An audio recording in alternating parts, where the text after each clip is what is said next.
I met Elvis at church. He started coming to our church, First Assembly of God, when he was a teenager, because his family had recently moved to Memphis from Tupelo, and when he found out that the Blackwood Brothers were a part of the congregation at First Assembly, he and his family started coming to First Assembly for that reason. My girlfriends and I, we had all, kind of had our eye on him and was wondering how we were going to meet him. And so one day at church, we got together, and where he could hear what was going on, we planned our trip to go to the skating rink the next weekend, and set it hoping that he might show up without us having to ask him to come.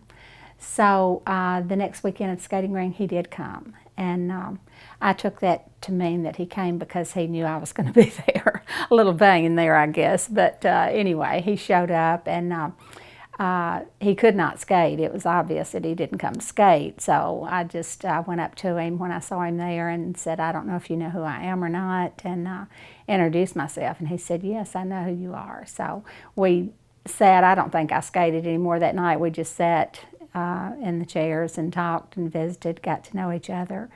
And when the skating was over that night, he asked if he could bring me home because we had ridden the bus out there.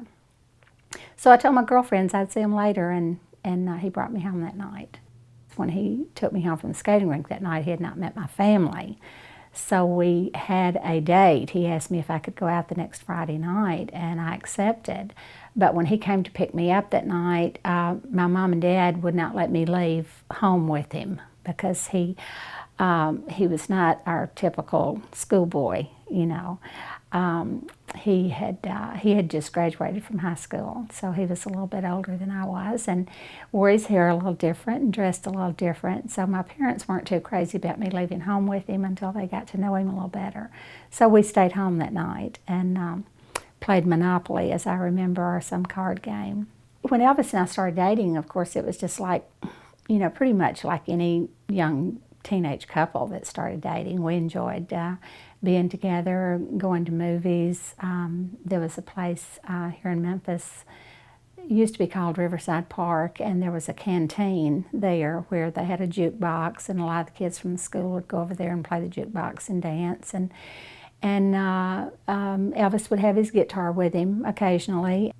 It was evident from the very beginning, everybody that knew him, that his love for music, and he had his dreams for being popular and being able to sing and express himself through music. He was a little shy about meeting and talking with people, but when he sang, when he had his guitar, when he felt that he could entertain or perform for someone, he knew, I think, that he had such a God-given talent that when he got to the point where he could share that, it was like he had no inhibitions, or he was not timid. He could sing and do and pretty much perform the way he wanted to, as long as he was singing.